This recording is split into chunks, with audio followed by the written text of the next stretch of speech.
नमस्कार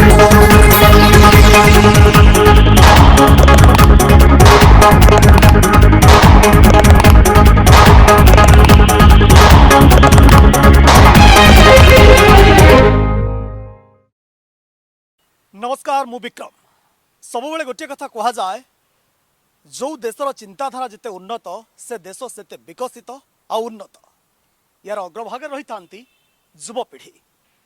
युवपीढ़ी जदि तांकर चिंताधारा उन्नत हुए ताले से देश विकसित हुए से देश में उन्नति आसे किंतु ये युवपीढ़ी को छोट बेलू किभली भाव में उन्नति करा जाई परिबो उन्नत करा जाई परिबो विकसित करा जाई परिबो भल शिक्षा दिया जाई परिबो ए दायित्व केवल अभिभावक मानकर नुहे ए दायित्व होचे समाज आम भली प्रत्येक व्यक्ति ए दायित्व आम समस्त किंतु आज जो देखा जो शिशु आसंता कालीर भविष्य बोली कह जाए से शिशु आज अवहेलित से शिशु आज जराजीर्ण रोगाग्रस्त निष्पेषित कौन पाई आम देश में आम राज्य एभली स्थिति जो कथा कह जाए आज शिशु आसंता कालीर भविष्य ए शिशुर एभली अवस्था आज कौन पाई जदि भविष्य ढिला हुए ताले किभली भाव एक उन्नतिमूलक राज्यर विकसित राज्यर बा देशर चिंता करा जाई परिबो प्रसंग में चर्चा आलोचना करबा आज शिशु केते सुरक्षित मो सहित आलोचना रे सामिल होउचंती श्रीयुक्त रविदास वरिष्ठ संवादक श्रीयुक्त पंचानन कानूनगो कांग्रेस मुखपात्र श्रीयुक्त सिद्धार्थ दास वरिष्ठ आईनजीवी श्रीयुक्त असित दास समाजसेवी आपण समस्त स्वागत अनेक किसी जनता आम सहित रही श्रीयुक्त रविदास प्रथम आलोचना आपंठ आरंभ करने चाहिए आज शिशु ये जो चित्र ये जो दृश्यपट आप देखुं एभली स्थिति कौन पाई देखु आज ओडिशा रे शिशु अपहरण बा शिशु हजि जाउछंती शिशु मृत्युवरण करुछंती हठात ए टे समस्ते आतंकित एवं जो भाव शिशु निखोज होउछंती जा क्राइम ब्रांच रिपोर्ट अनुसार ये मत अत्यंत उद्वेगजनक एथे किसी कहबार नहीं कि बाद आपण एबे जो रिसेंट सर्वे बाहरी से आम देशर शिशु मान भविष्य वास्तविक बड़ अंधकार ए जो ग्रोथ नहीं कि शिशु मानकर सबु दृष्टि जोटा ग्रोथ किपरि बार होची मेंटल फिजिकल अन्य ग्रोथ तांको किपरि पुष्टिकर खाद्य मिलुची ना नहीं से अनुसार जब जो सर्वे होती आमर जीवन बर्तमान जमती होती आम हाराहारी आम पहुँचला बास केते आम पहुँची गले जीवन रक्षार व्यवस्था 67 आम पहुँची गले किंतु शिशु मान अवस्था अत्यंत दयनीय गोटे शिशु जो भाव विकसित जो जो उपादान दरकार से जार जो सुविधा दरकार से ना भारत वर्षर अनेक राज्य में ना जोड़ा आम बाहर बहुत आमठू भल राज्य बोली कहूँ से अवस्था बहुत खराब ओडिशा रे अत्यंत अवस्था खराब यहाँ एवं जो सर्वे होती पूरा प्रमाणित होता बाद शिशु निखोज हवा घटना शिशु निखोज हमारे बस बहुत गुड़े घटना अच्छे आम शिशु कौ मान को नौचे सहीटा बड़ा नाबाल नौचे आम जदि आम सबुठ गुरुत्वपूर्ण होची आम जदि ए क्षेत्र में 10 वर्ष रु कम पिला मान को नबा कि 12 वर्ष रु कम नबा आपण बाकी रेस्ट को जो छाड़ीदबा ताहले निखोजर जो धारा बाहरुची से धारा गोटे उद्वेगजनक कथा से देखा जहाँ से अनेक जमती आपण ओडिशा रे केते गुड़िए घटना देखिले आप कौटी कौन सी घटना रे छोट पिलाटा गुड़ा जिनस देखीदे जोटा तार देखीदे जदि से कहीदेव एवं छोट पिलाटा उपरे अन्य कौन सी शारीरिक बा यौनगत निर्यातना होची से काले कहीदेव एथेर अनेक पिला निखोज कर दिया क्या मारी दि जाऊँगी ये गोटे सांघातिक कथा अच्छी अनेक घटना सत्य मत पदक आसेनी कहीं आसेनी तार कि साक्षी न था देखी न था साक्षी नथिबा देखी नथिबा गोटे घटना को ताकू अदालत रे चार्जसीट दबा प्रमाण करिया बहुत कष्ट साध्य आसबे प्रसंग आपण पाखु एनसीआरबी रिपोर्ट कहतु ओडिशा आम स्टेट पुलिस रिपोर्ट कहती प्रसंग में तर्जमा करवा श्रीयुक्त कानून गो आज शिशु मान आम राज्य में एभली दुस्थिति कौन कौन देखुं कारण या पछरे दुस्थितिर कारण 3-4 प्रकार आम जदि गोटे कथा लक्ष्य करवा कौ धरणर शिशु आग निखोज होती अपहृत होती आम देखा महिला झील पिला आम जो परी ना देचे आम झील पिला तार एवं तार कारण होची ओडिशा रे पुओ आ झीर रेशियो मेल और फीमेल रेशियो वर्ष को वर्ष कमिबार लगी ସେ ବର୍ତ୍ତମାନ 1000ରେ 932ରେ ପହଞ୍ଚିଲାଣି ଝିଅ ପୁଅ ମାନେ ଝିଅ ଯଦି ପୁଅ ଯଦି 1000 ଅଛନ୍ତି ଝିଅ 932 ଓଡ଼ିଶା ହେଉଛି ଥର୍ଡ ଇନ୍ ଦ କଣ୍ଟ୍ରି ଯେ ଝିଅମାନଙ୍କର ଇଏରେ ତେଣୁ ସେଠି ଗୋଟେ କେଉଁଠି ମାନସିକତାର ଆମର ରହିଯାଇଛି ଅସୁବିଧା ରହିଯାଇଛି ଯେଉଁଥିରେ ଶିଶୁ ଏବେ ଯେତେବେଳେ ଶିଶୁ ବା ଭ୍ରୂଣ ହତ୍ୟାଟା ବନ୍ଦ ହୋଇଗଲା ତାପରେ ପରେ ଶିଶୁ ହତ୍ୟା ଆରମ୍ଭ ହେଲା ବେଶୀ ଏବଂ ସେଇ ଏରିଆ ଗୁଡ଼ାକୁ ଆମେ ଦେଖିବା ଯେଉଁଠି ଭ୍ରୂଣ ହତ୍ୟାର ଏରିଆ ବୋଲିକି ଆମେ ମାର୍କ କରୁଥିଲେ ଲକ୍ଷ୍ୟ କରିଥିଲେ ସେଇ ଏରିଆ ମାନଙ୍କୁ ଦେଖିବା ସେଇଠି ଶିଶୁ ଅପହରଣ ବା ଶିଶୁ ହତ୍ୟାଟା ବେଶୀ ବଢ଼ି ବଢ଼ିକି ଯାଉଛି ଗୋଟେ ଗୋଟେ ଦିନରେ 2ଟା 3ଟା 4ଟା ଏମିତିକି ଘଟଣା ମଧ୍ୟ ସେଠୁ ବାହାରୁଛି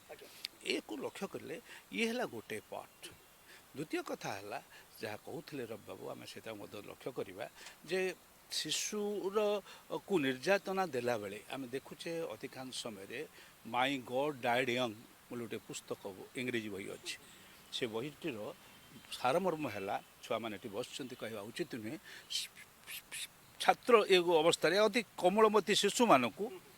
କାରଣ ସେମାନେ କହିପାରିବେ ନାହିଁ ବା ସେମାନଙ୍କର ଇଏ ନାହିଁ ତାଙ୍କ ଉପରେ ଯୌନ ନିର୍ଯାତନା ଦେବା ହେଉଛି ଗୋଟାଏ ଦ୍ୱିତୀୟ ମାନେ ଗୋଟେ ମାନସିକତା ଗୋଟେ ମାନେ ଅତ୍ୟନ୍ତ ସାଂଘାତିକ ମାନସିକତା ଏବଂ ସେଥିରେ ଅନେକ ଭାବରେ ଶିକ୍ଷିତ ସମାଜ ମଧ୍ୟ ସମ୍ପୃକ୍ତ ଥାନ୍ତି ମୋର ପାଖରେ ଗୋଟେ ଖବର ଥିଲା ମୁଁ ଯେତେବେଳେ ଥିଲି MLA ଥିଲି ଜଣେ ସ୍କୁଲ ଟିଚର ତା ବାପା ମୋର ଅତି ପ୍ରିୟ ଲୋକ ଥିଲେ ମୋର ଭୋଟରେ ଖୁବ୍ ଜୋରେ ମୋର ଭୋଟ ପ୍ରଚାରକ ଥିଲେ ହଠାତ୍ ସେ ମୋ ପାଖେ ସକାଳେ ପହଞ୍ଚିଲେ ଗୋଟେ ଦିନ ଯେ ଏମିତି ଗୋଟେ ହେଇଯାଇଛି ଆଉ ସେ ଧରି ନେଇଛନ୍ତି ମୋ ପୁଅକୁ ତା ପୁଅ ସ୍କୁଲ ମାଷ୍ଟର ଥିଲା ମୋର ରାଗ ଚିଡ଼ିଲା ମୁଁ କହିଲି ଏବେ ଏଇଠୁ ପୋଲିସରୁ ଷ୍ଟେସନକୁ ଥାନା କରିବି ତାକୁ ଗିରଫ କରିବି ତୁମେ ମୋ ରାଜନୀତିରେ ରୁହ ନ ରୁହ ମାନେ ଏଇ ଯେଉଁ ମାନସିକତାଟା ବର୍ତ୍ତମାନ ଦେଖାହେଉଛି ବିଛାଡ଼ି ହେଇ ପଡ଼ିଲାଣି ଏ ହେଉଛି ସେକେଣ୍ଡ ଯେ କାରଣ ବଡ଼ ଲୋକମାନଙ୍କ ପାଖକୁ ଗଲେ ରିସ୍କ ଇଜ୍ ମୋର୍ ଏଠି ହେଉଛି ରିସ୍କ ହେଉଛି କମ୍ ଛୋଟ ଛୁଆଙ୍କ ପାଖରେ ଏବଂ ଆମେ ଆମର ଯେଉଁ ଖରାପ ଉଦ୍ଦେଶ୍ୟ ସାର୍ଥ କଲେ କିନ୍ତୁ ଆର କଥାଟି ହେଉଛି ଅନ୍ୟ କାହା ସହିତ ସମ୍ପର୍କ ରଖିଲା ବେଳେ ସେ ଛୁଆଟି ଯଦି ଦେଖିଦେଲା ତାହେଲେ ସେ ରିସ୍କ ହେଇଗଲା ସେ ରିସ୍କଟା ମୋର ହେଇଗଲା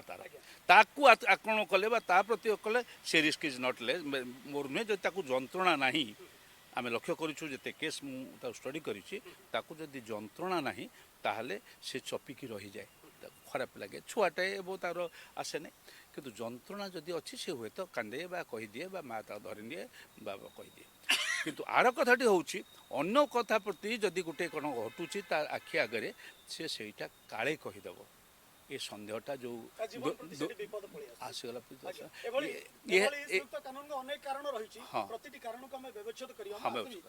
ପ୍ରତିକ୍ରିୟା ନେବି ଶ୍ରୀଯୁକ୍ତ ସିଦ୍ଧାର୍ଥ ଦାସ ବରିଷ୍ଠ ଆଇନଜୀବୀ ଆମ ସହିତ ରହିଛନ୍ତି ଶ୍ରୀଯୁକ୍ତ ଦାସ ଯେତେ କେସ୍ ରେଜିଷ୍ଟର୍ଡ ହେଉଛି ୟା ପଛରେ ଆପଣ କ'ଣ ଦେଖୁଛନ୍ତି ଅନେକ ଆଇନକୁ ମଧ୍ୟ ଆପଣ ପରିଚାଳନା କରୁଛନ୍ତି ମାମଲାକୁ ପରିଚାଳନା କରୁଛନ୍ତି କ'ଣ ଦେଖୁଛନ୍ତି ୟା ପଛରେ କାରଣ नहीं कारण तो प्रत्येक जो घटना घटी तार गोटे कारण थाए गोटे कमन कारण किसी न थाए किंतु शिशु मैंने अवहेलित होती केवल दारिद्र्यता आपन सीना कहते आज कौन दलाल नहीं गला क्या सागर बाहागर करदेला किसी दलाल नहीं गला खराब करगला कि माँ भी तो झील को बिकी दूची ना यहाँ खोद भुवनेश्वर सालिया सारी होता तार 7टी छुआ से तो 7 दिन मूल्य लगे मूल्य पाऊन से कौन कर तेणु झील को बिकिला तेणु आम नारी विशेषकर जहाँ सार कहते जे जो आप शिशु कहते बालिका माने झील मैंने बेसी होती कहीं से गोटे सफ्ट टार्गेट होती कौटी बाहर नहीं बिक्री कर दि जाऊँगी विभिन्न प्रकार ट्राफिकिंग नियोजन कर भिक्षावृत्ति करा दिखाई कौ घर डोमेस्टिक हेल्प भाव में कम कर विशेषकर जो देखते शिशु से प्रायतः पढ़ाऊँ बाहर को दादान आम जो निखोज कथाटा कहूँ निखोज आकलन कौन जब से गोटे भूल आकलन होची जे आपणकर जो गुटिक मिसिंग रिपोर्ट को भित्ति करके जो जोटा मिसिंग होता है को आम निखोज बोली कहबा एवं जदि गाँ जब जड़े सर्वे करागला से गाँव में से देखी जे गत वर्ष देखला ये झील पिला ये पुओ पिला बर्तमान से संख्यार नहांती सेटा तो गोटे आकलन जीवनी से कौन होना जो कथा मुझे कहती अधिकांश जदि आम देखा जदि 100टी निखोज होती शिशु ତା ଦେହରୁ ଆପଣ ଶିଶୁର ସଂଜ୍ଞା ତ ଯାହା କହୁଥିଲେ ଏବଂ ବର୍ତ୍ତମାନ 8-9 ବର୍ଷର ଶିଶୁମାନେ ବେଶୀ ଦରକାର ହେଉଛନ୍ତି କାହିଁକିନା ସେମାନେ ଡୋମେଷ୍ଟିକ୍ ହେଲ୍ପ ଭାବରେ କାମ କରୁଛନ୍ତି ଏବଂ ଆମେ କହିବା ଯେ ସେମାନେ ତା ବାପା ମାଆଙ୍କଠୁ ଯାଉଛନ୍ତି ବହୁତ ଢେର ଭଲରେ ଅଛନ୍ତି।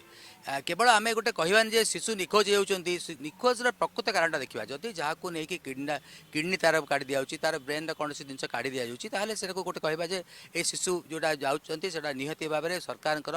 ବା ଯେଉଁମାନେ ଶିଶୁ ପାଇଁ ଯେଉଁ ଆୟୋଗ ସବୁ ଅଛି ସେମାନେ ଦାୟୀ। କିନ୍ତୁ କିଛି ଲୋକ ମଧ୍ୟ ନିଜ ଶିଶୁମାନଙ୍କୁ ଆମେ ଭୁବନେଶ୍ୱର ଥାଇ ସେ କଥା ଚିନ୍ତା କରିପାରୁନୁ, ଆମେ ଏଇଠୁ 40 କିଲୋମିଟର 50 କିଲୋମିଟର ଯାଇକି ପଳେଇବା ଯେଉଁ ଦାରିଦ୍ର୍ୟ ଭିତରେ ଅଛନ୍ତି ସେମାନେ ଭାବୁଛନ୍ତି ପିଲା ତ ଜନ୍ମ କରୁଛନ୍ତି ତାଙ୍କ ପାଇଁ କୋଉମାନେ ଦାୟୀ, କାହା ଉପରେ ଆକାଉଣ୍ଟେବିଲିଟି ଫିକ୍ସ କରାଯାଇଛି, କ'ଣ ପାଇଁ ଶିଶୁ ନିଖୋଜ ହେଉଛନ୍ତି, ଚାଇଲ୍ଡ ଟ୍ରାଫିକିଂ କଥା କୁହନ୍ତୁ, ଚାଇଲ୍ଡ ମିସିଂ କଥା କୁହନ୍ତୁ। ସମାଜସେବୀ ଅସିତ ଦାସ, ଆପଣ ଏ ଦିଗରେ ଅନେକ ଜାଗାରେ କାର୍ଯ୍ୟ କରିଛନ୍ତି। ଇଣ୍ଟେରିୟର ଏରିଆ କଥା କୁହନ୍ତୁ ବା ଆମର ପୂର୍ବାଞ୍ଚଳ କଥା କୁହନ୍ତୁ, ଏସବୁ ପଛରେ ଆପଣ କ'ଣ ଦେଖନ୍ତି କାରଣ? ଅନେକ ପିଲାଙ୍କ ସହିତ ଆପଣ କଥା ହେଇଛନ୍ତି, ଅନେକ ନିଖୋଜ ଶିଶୁ ଉଦ୍ଧାରରେ ଆପଣ ମଧ୍ୟ ନିଜକୁ ସମର୍ପିତ କରିଛନ୍ତି। କ'ଣ ଦେଖନ୍ତି ପଛରେ କାରଣ? ଆମର ଯେଉଁ ମାନେ ରବି ବାବୁ ଆଉ ତ୍ରିଲୋଚନ ବାବୁ କହିଲେ, ପଞ୍ଚାନନ ସରି ପଞ୍ଚାନନ ବାବୁ କହିଲେ, ତା ଦେହରେ ଆମର ହେଉଛି ଦାରିଦ୍ର୍ୟତାର ବି ଗୋଟେ ରହୁଛି। ଦାରିଦ୍ର୍ୟ ସାଥିରେ ଆମର ହେଉଛି ମନୋବୃତ୍ତି, ଆମର ଗୋଟେ ଖରାପ ମନୋବୃତ୍ତି ହେଇଗଲାଣି। ଆମେ ଭାବୁଛୁ ଏ ଶିଶୁଟା ଅଛି, ଆଉ କିଛି ଲୋକ ଯେଉଁଟା ହେଉଛି ମଦ ବିରୋଧୀ, ମଦ ପିଇ ଆମକୁ ତାଙ୍କ ସାର୍ ଯେଉଁ ନିର୍ଯାତନା କରୁଛନ୍ତି, ସେଇଟା ଯେଉଁ ଚାଇଲ୍ଡ ଯେଉଁଟା ହେଉଛି ତାଙ୍କର ଯେଉଁ ସେକ୍ସ ସେଇଟା ବେଶୀ ଚାଲିଛି। ସେଇଟା ନହେଲେ ବି କିଛି ଲୋକମାନଙ୍କର ଇକୋନୋମିକ୍ କଣ୍ଡିସନଟା ବହୁତ ଖରାପ ହେଇଗଲାଣି। ତେଣୁ ସେଇ ଖରାପ ସକାରେ ସେମାନେ ମୋ ଝିଅଟା ଅଛି ତ ତାକୁ ଯଦି କାରଣ ଆଜିକାଲି ପୁଅ ଝିଅ ଭିତରେ ରେସିଓରେ ପୁଅମାନଙ୍କୁ ଟିକେ ଆମେ ଇମ୍ପ୍ରେସ୍ କରୁଛେ, ଝିଅଟାକୁ ଏଇ ଯେଉଁ ଇକୋନୋମିକ୍ କଣ୍ଡିସନ୍ ଖରାପ ହେଲା ପରେ ସେମାନେ ବିକ୍ରି କରିଦିଅନ୍ତି, କହିଲେ ଏଇଟାକୁ ନେଇଯାଅ ତମେ ନେଇ। ଆଉ ସେଇମାନେ ଯାଇକି ବହୁତ ଭଲରେ ରହନ୍ତି। ଆପଣ ଭାବନ୍ତି ଯେ ବହୁତ ଆମ ଓଡ଼ିଶାର ଝିଅମାନେ ଯାଇକି ବାହାରେ କାମ କରୁଛନ୍ତି, ସେମାନେ ଭଲ ଭଲ ଏଜୁକେସନ୍ ପାଇଲେ, ଭଲ ମାନେ ତାଙ୍କର ହେଉଛି ଏଜୁକେସନ୍ ସବୁ ହେଲ୍ଥ ଆରମ୍ଭ କରି ସେମାନେ ଭଲରେ ରହୁଛନ୍ତି। ତାପରେ ଆମର ଏଇ ଯେଉଁ ଗୋଟେ ଯେଉଁ ହାଲା ଚାଲିଛି ଏଗୁଡ଼ା ପଲିଟିକାଲ ଯେଉଁଟା ହେଉଛି ପଲିଟିକାଲ ଲବି ପାଇଁ ଏଗୁଡ଼ା ସବୁ ଝଗଡ଼ା ଚାଲିଛି। କଂଗ୍ରେସ କହୁଛି ମୁଁ ଏଇଟା କଲି, ବିଜେପି କଲି, ସମସ୍ତେ ସବୁ ଏରିଆ। ମୁଁ ଫେରୁଛି ଆପଣ ପାଖକୁ କିଛି ପରିସଂଖ୍ୟାନ ଉପରେ ଆମେ ନଜର ପକାଇବା। ଯଦି ଆମେ ଦେଖିବା ଛୋଟ ତଥ୍ୟ ମୁଁ ଦେବାକୁ ଚାହିଁବି, ଷ୍ଟେଟ୍ ପୋଲିସର ଯାହା ଆମର ରିପୋର୍ଟ ରହିଛି ମୋ ପାଖରେ ଯେ ଗତ 30 ଦିନ ଭିତରେ ଶ୍ରୀଯୁକ୍ତ ରବିଦାସ ଆପଣ ଦେଖିବେ 102 ପିଲା ନିଖୋଜ ହୋଇଛନ୍ତି, ସେ ଭିତରୁ ମାତ୍ର 6 ଜଣଙ୍କୁ ଟ୍ରେସ୍ କରାଯାଇପାରିଛି। ଏ ଚିତ୍ର, ଏ ମାସକର ଚିତ୍ର କ'ଣ ବୟାନ କରୁଛି ବର୍ତ୍ତମାନ? ଏ 6 ମାସକ ତ ଦେଖିଲେ ଇଣ୍ଟାୟାର ଚିତ୍ର ଦେଖିବେ ଆମର ମିସିଂ ଆଉ ସେ ଉଦ୍ଧାର ହେବା ଭିତରେ ବିରାଟ ଗ୍ୟାପ୍ ଅଛି। ଆମର ବହୁତ ଶିଶୁ ଏବେ ବି ନିଖୋଜ, ତାଙ୍କର କୌଣସି ଏଥିରେ 3ଟି କାରଣ ରହିଛି। ବଡ଼ କାରଣ ହେଉଛି ଆମେ ସାଧାରଣତଃ ନିଖୋଜ ହେଲେ କେଉଁଠି କହୁଛେ ଥାନାରେ ଦେବା, ପୋଲିସ ଷ୍ଟେସନ ଦେଲା ପରେ ପୋଲିସର କର୍ତ୍ତବ୍ୟ ହେଉଛି ସେ ସବୁ ଥାନାକୁ ଜଣାଇଦେବ ଯେ ଏମିତି ଗୋଟେ ଅଛି। କିନ୍ତୁ କୌଣସି ପୋଲିସ ଷ୍ଟେସନ ୟାକୁ ଗୋଟେ ନିଷ୍ଠାର ସହିତ ନିଅନ୍ତିନି, କୌଣସି ଥାନା এইটা গোটা নিষ্ঠার সহিত এই কার্যটিকে নিয়ন্তিনি। যেমনি গোটা সময় দেখিলে ଯେଉଁଥିପାଇଁ ସ୍ୱତନ୍ତ୍ର ୱିମେନ୍ ଡେସ୍କ ଆମର କରାଗଲା, ସେମିତି ଶିଶୁମାନଙ୍କ ସଂକ୍ରାନ୍ତରେ ଅଧିକାଂଶ ଥାନା ନିଅନ୍ତିନି। ଆଉ ଯଦି ସିଏ କେଉଁ ଶିଶୁ ନେବେ ଯେ ପଇସାବାଲା, ଯାହା ଘରର ପଇସା ଅଛି, ପ୍ରଭାବଶାଳୀ ଲୋକ, ତା ଶିଶୁଟି ଯଦି ନିଖୋଜ ହେଲା ତାହେଲେ ପୋଲିସ ଯେଉଁ ତତ୍ପରତା ସହିତ କାମ କରିବ, ଯେଉଁଟା ଗରିବ ଘରର ପିଲା ଯିଏ ସିଏ ନିଖୋଜ ହୋଇଗଲା ତା କଥା କେହି ବୁଝିବେନି। ଏବଂ ଏଇଟା ମୁଁ ଦେଖିଛି ଭଲ ଭାବରେ। ଆଉ ଗୋଟିଏ କଥା ହେଉଛି ଅନେକ ସମୟରେ ଦେଖିଲେ ଆମେ ଆଜି ନିଖୋଜ ହୋଇଗଲା, ଆଉ ମୁଁ କେଉଁ କେସ୍ରେ ଦେଖାହେଉଛି କିଛି ଦିନ ପରେ ତାର ମୃତଦେହ ମଧ୍ୟ ମିଳୁଛି ଫର୍ ଭେରିୟସ୍ ରିଜନ୍ସ। ଏଇ ଯେଉଁ ମୃତଦେହ ମିଳିବା, ଆପଣ ଦେଖିବେ ଅଧିକାଂଶ ମୃତଦେହ ମିଳିବା ପରେ ପୋଲିସ ଗୋଟାଏ କରେକ୍ଟ କେସ୍ ଦେଇପାରେନି। କିନ୍ତୁ ପୋଲିସ ଅଧିକାରୀ ମାନେ କହୁଛନ୍ତି ଯେହେତୁ ଡେରିରେ ରିପୋର୍ଟ କରୁଛନ୍ତି ଅଭିଭାବକ, ସେଥିପାଇଁ ସଫଳତା ହାର କମି ଯାଉଛି। ନାଇଁ ନାଇଁ, ଏଇଟା ଜମା ମାନେ ନିଖୋଜ ଯିଏ ହେଲା ଯେଉଁ ପରିବାରରେ ଗୋଟିଏ ଦିନ 24 ଘଣ୍ଟା କଥା ସେ ଦେଖନ୍ତି, ବନ୍ଧୁବାନ୍ଧବ ଦେଖନ୍ତି, କୁଆଡ଼େ ନେଇଥିବ ଇଏ କରିଥିବ, କିନ୍ତୁ ତାପରେ ନିଶ୍ଚିତ ରିପୋର୍ଟ କରନ୍ତି। ଡେରିରେ ନିଖୋଜ ନୁହେଁ, ସାଙ୍ଗେ ସାଙ୍ଗେ ଧରିଲେ ପୋଲିସ ଧରି ନେବ, ଏ କଥା ନୁହେଁ। କଥା ହେଉଛି ପୋଲିସ ୟାକୁ ନିଷ୍ଠାର ସହିତ ନେବା ପାଇଁ କିଛି ବ୍ୟବସ୍ଥା ପୋଲିସର ନାହିଁ। ପୋଲିସ ୟାକୁ ନିଷ୍ଠାର ସହିତ ନେବା ପାଇଁ ପୋଲିସର କୌଣସି ବ୍ୟବସ୍ଥା ନାହିଁ।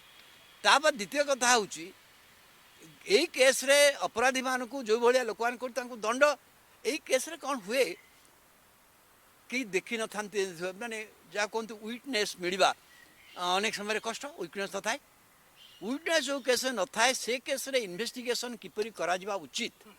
ମୁଁ ଭାବୁଛି ଓଡ଼ିଶା ପୋଲିସ ମୋ ଜାଣିବାରେ ଜାଣିନାହାନ୍ତି। ଓଡ଼ିଶା ପୋଲିସ ପାଖରେ ସେ ଜ୍ଞାନ ନାହିଁ। ଯେଉଁଠି ୱିଟନେସ୍ ନାହାନ୍ତି, ଏ ଜଣେ ଓକିଲ ଅଛନ୍ତି ସେ କହିବେ,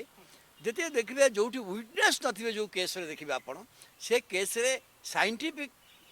ତଦନ୍ତରେ ତାକୁ ଧରାଯାଇପାରିବ, ଆଇଡେଣ୍ଟିଫାଏ କରାଯାଇପାରିବ, ସେ ଯେଉଁ ତଥ୍ୟ ଯେଉଁ ନିଷ୍ଠା ଦରକାର, ଯେଉଁ ଧଳି ଭାବରେ ତଦନ୍ତର ଆବଶ୍ୟକତା ସେଇଟା କରିବା ପାଇଁ ଓଡ଼ିଶା ପୋଲିସର ନାଁ ସେଥିପାଇଁ ଅଛି, ନା ସେଥିପାଇଁ ବିଭିନ୍ନ ଥାନାରେ ବ୍ୟବସ୍ଥା ବି ଅଛି, ରାଜ୍ୟସ୍ତରରେ ବି ଅଛି। ବ୍ୟବସ୍ଥା କୁହନ୍ତୁ ବା ସାକ୍ଷୀ କଥା କୁହନ୍ତୁ, ଏସବୁର ଅଭାବ ହେବାରୁ ଗୋଟେ ସଫଳତାର କମି ଯାଉଛି ଯେଉଁ କଥା ଆପଣ କହୁଛନ୍ତି। ଶ୍ରୀଯୁକ୍ତ ପଞ୍ଚାନନ କାନୁନଗୋ, ମୁଁ ଏକ ତଥ୍ୟ ଆପଣଙ୍କ ପାଖରେ ରଖିବାକୁ ଚାହିଁବି। 2019ର ଯଦି ଆପଣ ପରିସଂଖ୍ୟାନକୁ ଦେଖିବେ, ଯାହା ଷ୍ଟେଟ୍ ପୋଲିସ କହୁଛି 10 ବର୍ଷରୁ କମ୍ 50% ଶିଶୁ ସେମାନଙ୍କୁ ସରକାର ବିଭିନ୍ନ ଯୋଜନା, ମୁସ୍କାନ କଥା କୁହନ୍ତୁ, ସ୍ମାଇଲ୍ କଥା କୁହନ୍ତୁ, ସେ ମାଧ୍ୟମରେ ଉଦ୍ଧାର କରିଛନ୍ତି। ବିଭିନ୍ନ ରେଲୱେ ଷ୍ଟେସନ କୁହନ୍ତୁ, ଟୁରିଜମ୍ ସେଣ୍ଟରରୁ କୁହନ୍ତୁ, ଏମାନଙ୍କୁ ଭିକ୍ଷାବୃତ୍ତିରେ ନିୟୋଜିତ କରାଯାଇଛି। ଦଳେ ଆଣ୍ଟି ସୋସିଆଲ ଏଥିରେ ମାଲାମାଲ ହେଉଛନ୍ତି, ଏ କଥା ସାମ୍ନାକୁ ଆସୁଛି। এটা ভিজিবল এই যে আমি যে আলোচনা করুছে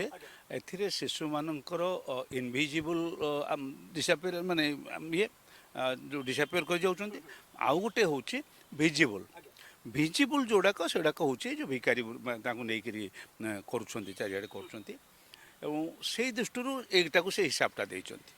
ଆର କଥାଟାକୁ ଆସିବା ଯେଉଁଟା ଇନଭିଜିବଲ୍, ଯେଉଁଟା ଦେଖାଯାଇନାହାନ୍ତି, ହଜି ଯାଇଛନ୍ତି, ତାର ଏଜ୍ ଗ୍ରୁପଟାକୁ ଆଣିବା। ତାର ପ୍ରଥମ ଏଜ୍ଟା ହେଉଛି ଇନଭିଜିବଲ୍, ହେଉଛି ମା ପାଖରେ। ମା ଜନ୍ମ ବେଳକୁ ଦେଉଛି ସେତେବେଳେ ଭ୍ରୂଣ ହତ୍ୟା କରୁଛି। ସେ ଯେଉଁ ଦାରିଦ୍ର୍ୟ କଥା କହୁଥିଲେ, ଅଭାବ ହେଉ ବା ସାମାଜିକର ବ୍ୟବସ୍ଥାର ଖରାପ କେଉଁଠି ହେଉ, ସେଥିପାଇଁ କି ଭ୍ରୂଣ ହତ୍ୟା ହେଉଥିଲା। ଭ୍ରୂଣ ହତ୍ୟା ପାଇଁ ଆଇନ ହେଲା, ଲଢ଼େଇ କଲୁ ଆମେ, ଚାରିଆଡ଼େ ସମସ୍ତ ସମାଜସେବୀମାନେ କଲେ ଏବଂ ଭ୍ରୂଣ ହତ୍ୟା ବନ୍ଦ ହୋଇଗଲା। ଭ୍ରୂଣ ହତ୍ୟା ହେଲା ପରେ ମେଡ଼ିକାଲରୁ ପିଲା ଚୋରି ହେଲା। ଆମେ ଲକ୍ଷ୍ୟ କରିବା, ଚାଲି ଆସିବା ଦେଖିବା, ଅଧିକାଂଶ ସମୟରେ ଏଇ ଯେଉଁ ମିସିଂ ପିଲାଙ୍କ ଭିତରେ ଡାକ୍ତରଖାନାରୁ ପିଲା ଚାଲିଯାଉଛି। ତା ମା କମ୍ପ୍ଲେନ୍ କରୁଛି, ଇଏ କରୁଛି, ଏଇ ଯେଉଁଗୁଡ଼ାକ କରୁଛି, ତାକୁ ପୋଲିସ ପାଖକୁ ନେବା ନେଇକରି ଆଣିଲା ବେଳକୁ ସେ ଏବେ ସିସି କ୍ୟାମେରା ଟିଭି ଏସବୁ ଲାଗିଲାଣି, ତାକୁ ଧରିବାକୁ ଚେଷ୍ଟା ହେଉଛି ଏବଂ ଆରମ୍ଭ ହେଲାଣି କି ସେ। ତା ପରବର୍ତ୍ତୀ ଯେଉଁ ଷ୍ଟେଜ୍ ଆମେ ଯେଉଁଟା କହୁଛେ, ବର୍ତ୍ତମାନ ଛୁଆଟା ଆସିକରି ଘରେ ପହଞ୍ଚିଲା, ବର୍ଷେ, 2 ବର୍ଷ, 3 ବର୍ଷ, 4 ବର୍ଷ, 5 ବର୍ଷ, ଆମେ ଦେଖୁଛେ ଅଧିକାଂଶ ଶିଶୁ ଏ ଯେଉଁ 5600 କେତେ ଏନ୍ସିଆର୍ ରିପୋର୍ଟ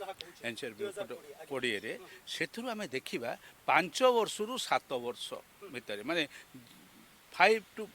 7 8, ଏଇ ଯେଉଁ 5-7 ବର୍ଷର ପିଲା, ଏଇମାନଙ୍କର ମିସିଂ ହେଉଛି ବେଶୀ। ଏଇମାନଙ୍କ ଉପରେ ଏଇ ଯେଉଁ ଯାବତୀୟ ପ୍ରକାର ଦୁଷ୍କର୍ମ ଏଇମାନଙ୍କ ଉପରେ ଯାହା ହୁଅନ୍ତୁ, ଏଇଗୁଡ଼ା ରହିଛି। ମୁଁ ଜମା କଥା ନୁହେଁ ଯେ ପୋଲିସ ଯଦି ଆନ୍ତରିକତା, କାରଣ ପୋଲିସକୁ ଆମେ ଯେତେବେଳେ ଯାଉ କମ୍ପ୍ଲେନ୍ ଦେବାକୁ ଯାଏ, ସେ ତାକୁ ହଠାତ୍ କହିବେ ତୁମେ ଆଉ ଟିକେ ଖୋଜାଖୋଜି କରୁନ, ଆଡ଼େ କହିବେ ଖୋଜାଖୋଜି କର। ସେ ଆଜ୍ଞା ମୁଁ ଚାରିଆଡ଼େ ଖୋଜି ସାରିଲେଣି, ସବୁ କଲେଣି, ନା ଆଉ ଟିକେ ଦେଖ ଚାରିଆଡ଼େ କୁହ, ନହେଲେ କେଉଁଠି ସନ୍ଦେହ ହେଉଛି ମୋତେ କୁହ। ଏଥିରେ ସେମାନେ 7-8 ଦିନ 15 ଦିନ ଆଗ ନେଇଯାଆନ୍ତି। ଏଠୁ ଯଦି ତୁମେ ଟିକେ ବେଶୀ ବିରକ୍ତ କଲ, ତାହେଲେ ସାଙ୍ଗେ ସାଙ୍ଗେ ପୋଲିସ କହିବ ତ ଆମେ କ'ଣ କେବଳ ବସିଛୁ ଏଇଥିପାଇଁ, ଆମର 100 କାମ। ବର୍ତ୍ତମାନ ସେ ଏବେ ତ ମନ୍ତ୍ରୀ MLA ଗଲାବେଳକୁ ତା ସାଙ୍ଗେ ତ ଯିବାକୁ ଦୌଡ଼ିବାକୁ ପଡ଼ୁଛି। ତେଣୁ ସେସବୁ ଦୃଷ୍ଟିରୁ ଗୋଟେ ବଡ଼ ଡିମାଣ୍ଡ ହେଇକି ଆସିଛି, ଯେମିତି ମହିଳାମାନଙ୍କ ପାଇଁ କି କରାଯାଇଥିଲା। ଆମେ ଗ୍ରାଉଣ୍ଡ ଜିରୋ ରିପୋର୍ଟିଂ କରିଥିଲୁ ଶ୍ରୀଯୁକ୍ତ କାନୁନଗୋ। ପିହୁଙ୍କ ଘରକୁ ମୁଁ ନିଜେ ଯାଇଥିଲି ଯାଜପୁର। ପିହୁଙ୍କ ମା କହିଲେ ଯେ ପୋଲିସ ଏ ଅଭିଯୋଗ ଆଣୁଛି, ନିଜେ ତମେ ଛୁଆ ଲୁଚେଇ ଦେଇ ଥାନାକୁ ଅଭିଯୋଗ କରିବାକୁ ଆସିଛ, ୟାଠୁ ଦୁର୍ଭାଗ୍ୟ କ'ଣ?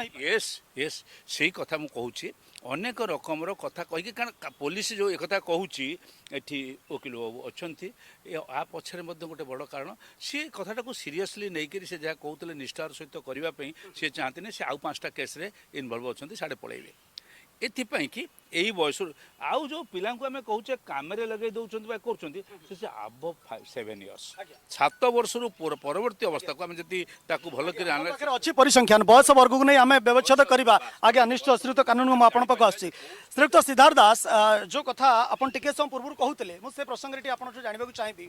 ମହିଳା ଯେଉଁ ଛୋଟ ଝିଅ ଛୁଆଙ୍କୁ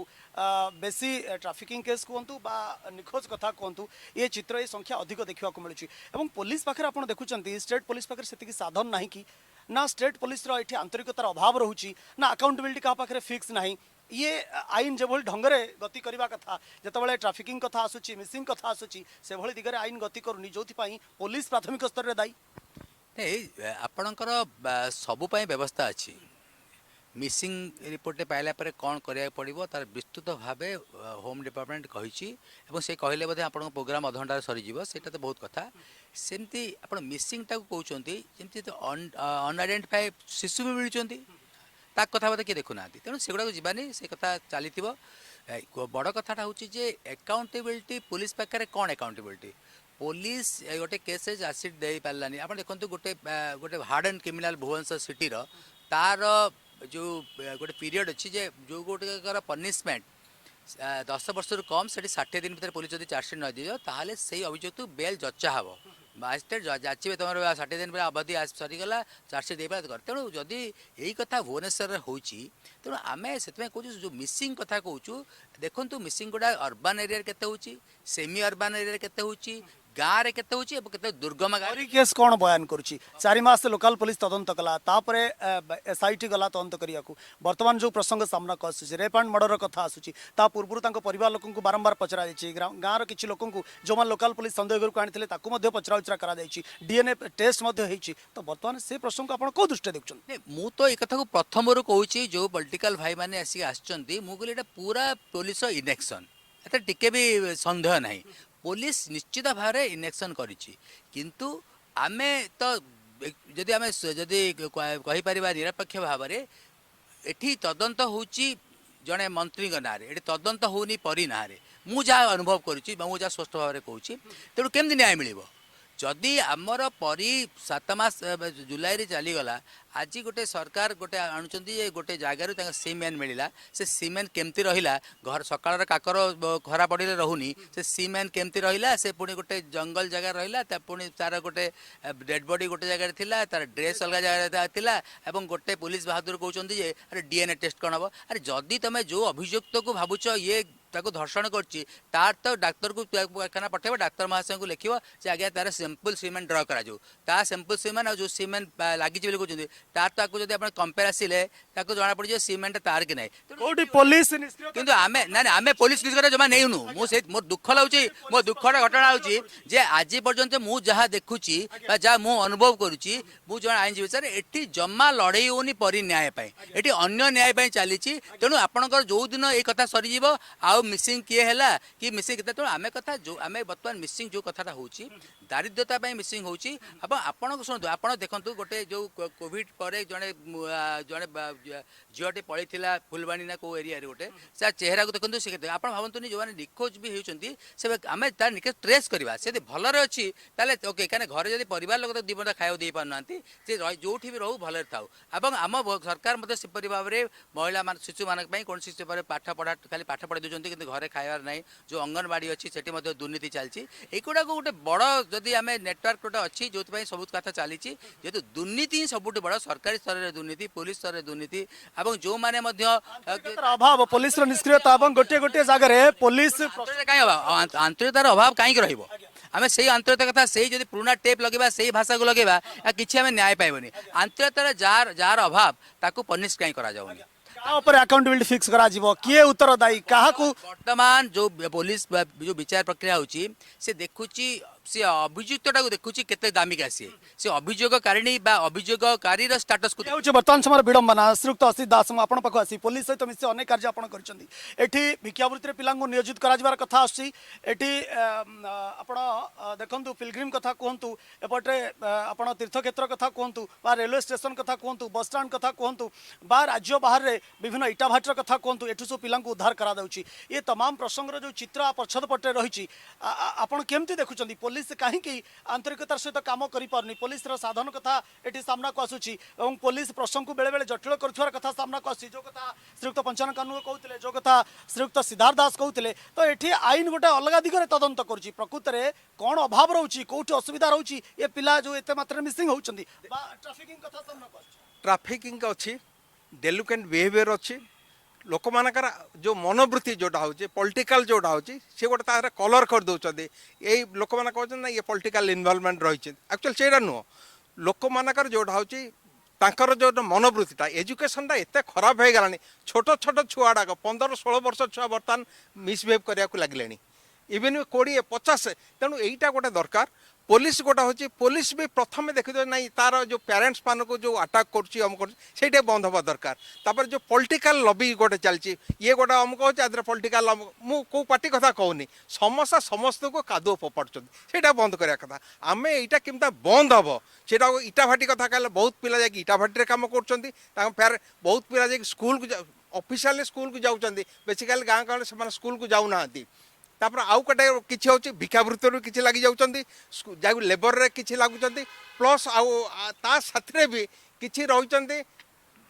मनकर आउ गोटे आप भूली जाइए गोटे बड़ी प्रथा रही मु ମନେ ରଖୁଛି ଆପଣଙ୍କର ଗୋଟେ ମଣି ନାଗରେ ଛୋଟ ଛୁଆ ନେଇକି ବଳି କରୁଛନ୍ତି ଏ ଫୁଲବାଣୀ ବହୁତ ଲୋକ ମିସିଂ ହେଉଛନ୍ତି ଏଇଥିପାଇଁ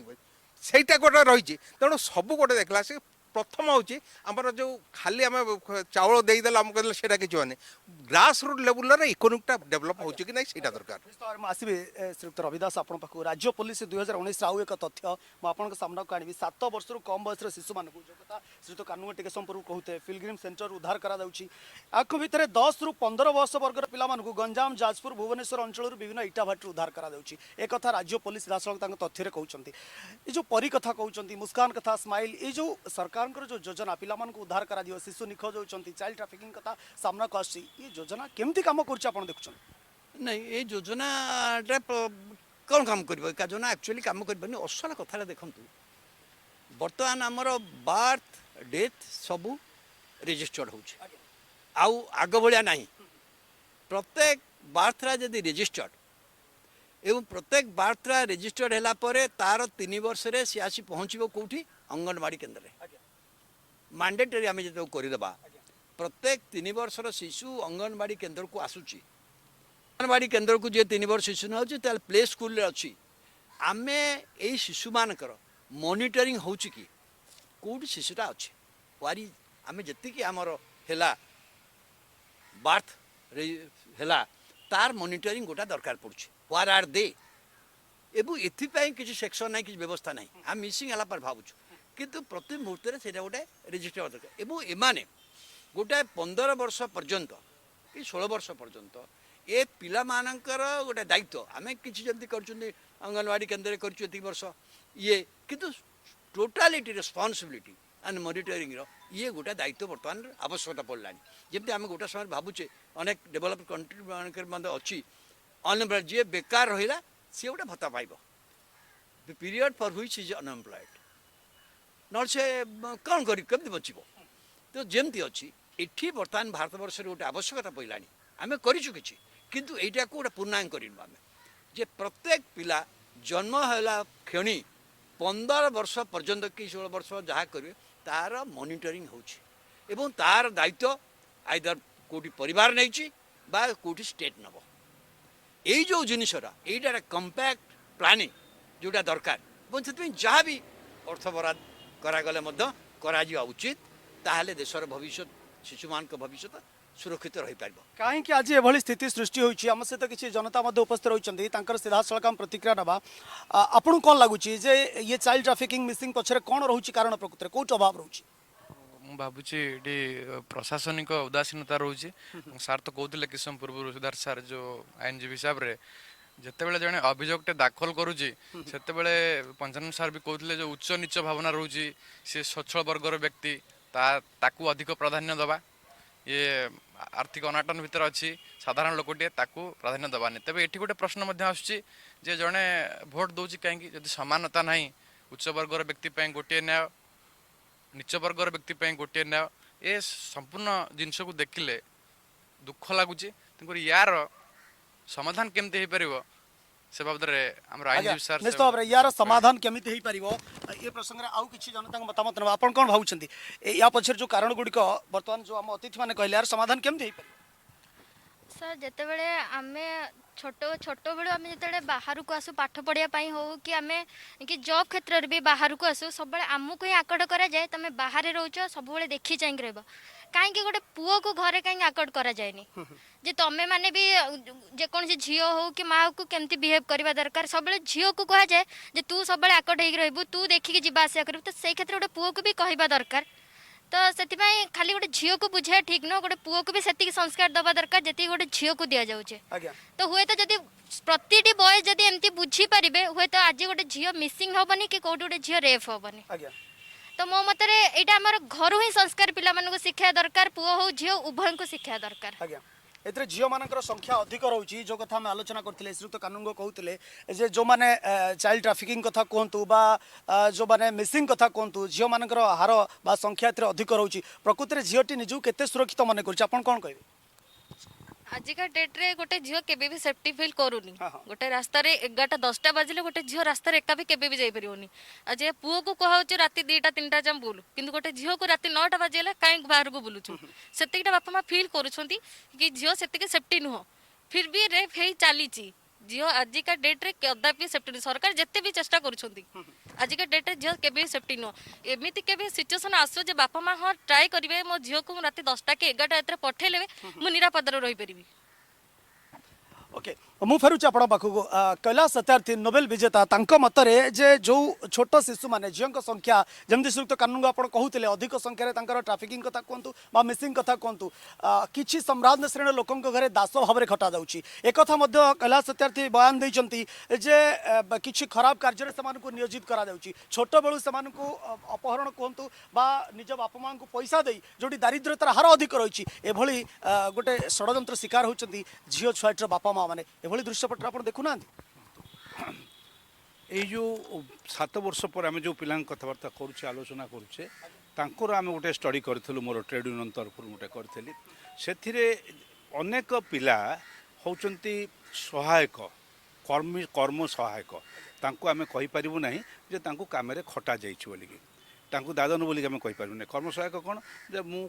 ଇଏ ପତ୍ର ତୋଳିବାକୁ ଯାଉଛି କେନ୍ଦୁ ପତ୍ର ମୋ ଛୁଆଟାକୁ ସେ ଡ୍ରପ୍ ଆଉଟ୍ ସଂଖ୍ୟା ବଢ଼ିଯାଏ ପିଲା ପାଠ ପଢ଼ିବାକୁ ଯାଏନି କିନ୍ତୁ ମୋତେ ସହାୟତା ଦେବା ପାଇଁକି ସେ ଯାଏ ଭାରି ବିଲକୁ ଯାଏ ତୋଳିକିରି ପତ୍ର ତୋଳିବାରେ ଜଙ୍ଗଲକୁ ଆସେ ଇଏ ହେଲା ଗୋଟିଏ ପ୍ରକାର ବା ଆଉ ଗୋଟିଏ ପ୍ରକାର ହେଉଛି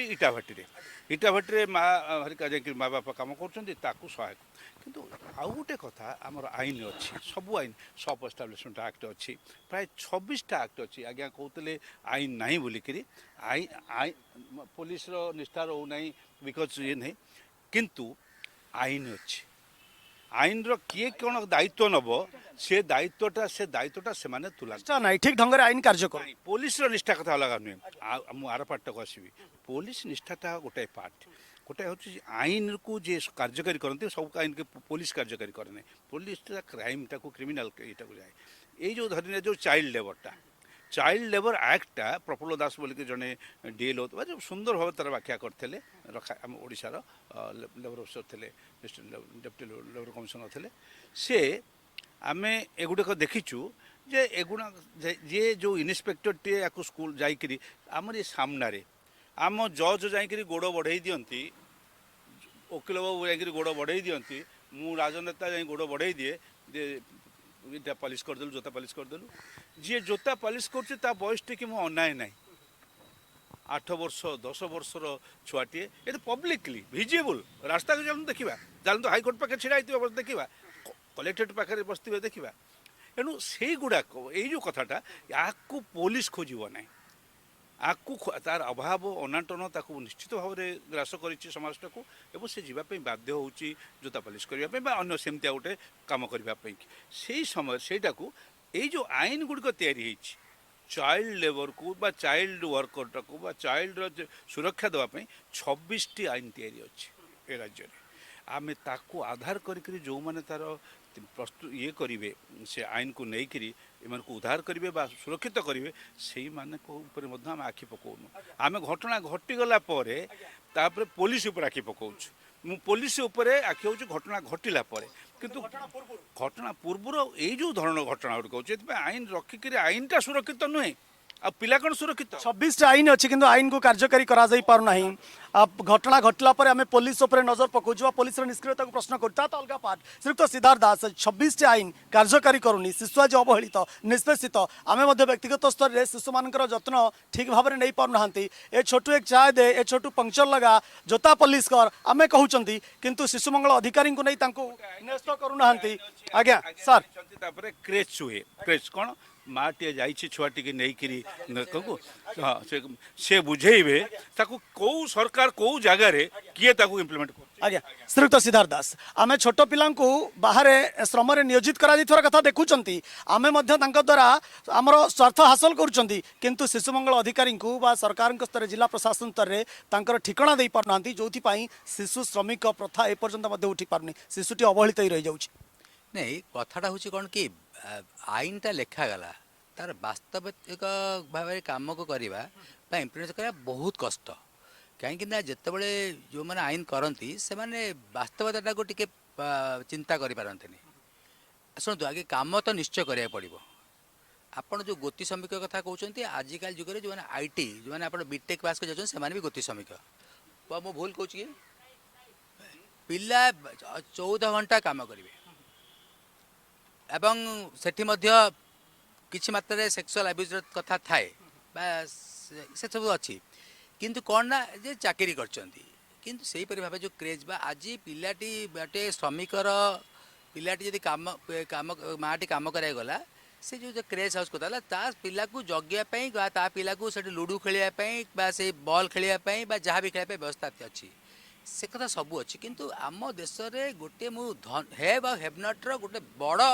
ଜିନିଷଟି ଅଛି ଆଜ୍ଞା ଦେଖନ୍ତୁ ଯେଉଁଠି ସରକାର ଚାକିରିଟି କଲା ସେ ଯେ ଚାକିରି ଯେଉଁ କରିଥିବାଟି ଯଦି ସ୍ତ୍ରୀ ଲୋକଟି ତାକୁ ମ୍ୟାଟର୍ନିଟି ଲିଭ୍ 6 ମାସ ଦିଆହେଲା ଆଉ 3 ମାସ ବଢ଼େଇ ଦେଇଛନ୍ତି ସରକାର ନା ଯଦି ସେ ଅଧା ଦରମାରେ ସେଠି ଯାଇକି ତାଙ୍କୁ ଦରମା ମିଳିବ କ'ଣ ଅଛି ଗୋଟେ ଯେତେବେଳେ ଯେଉଁ ପିଲାଟି ମା କାମ କରିଦେଉଛି ଏଇଟା ଦୁଇଟା ବାଦାମ ପକାଇ ଦେଉଛି ତାକୁ ଖୁଣ୍ଟିକି ଖାଉଛି ସେଟା ଆମେ ସମସ୍ତେ ଦେଖୁଛୁ ଆମେ ତ କିଏ ଆହା କହୁନେ ସେଇଟା ହିଁ ରିଏଲିଟି ଆମେ କହୁଛୁ ଗୋଟେ ପ୍ରକାର ଲେଖୁଛୁ ଗୋଟେ ପ୍ରକାର କିନ୍ତୁ ବାସ୍ତବତାଟାକୁ କିଏ ଯାଉନି ଆମେ ଯଦି ଆଜିଠୁ ସମସ୍ତେ କହିବା ଯେ ଆମେ ବାସ୍ତବକୁ ଯିବା ମୋ ଘରେ ଯେଉଁ କାମବାଲି ଅଛି ତାକୁ ଯେମିତିକି ମୁଁ ଠିକ୍ ଭାବରେ ଯୋଗାଇବି ଆଉ ଗୋଟେ କଥା ଆଜ୍ଞା ଦେଖନ୍ତୁ ଆପଣଙ୍କ ଏତେ ବାଟ ଯାଉଛନ୍ତି ପିଲା ତ ହେଉଛନ୍ତି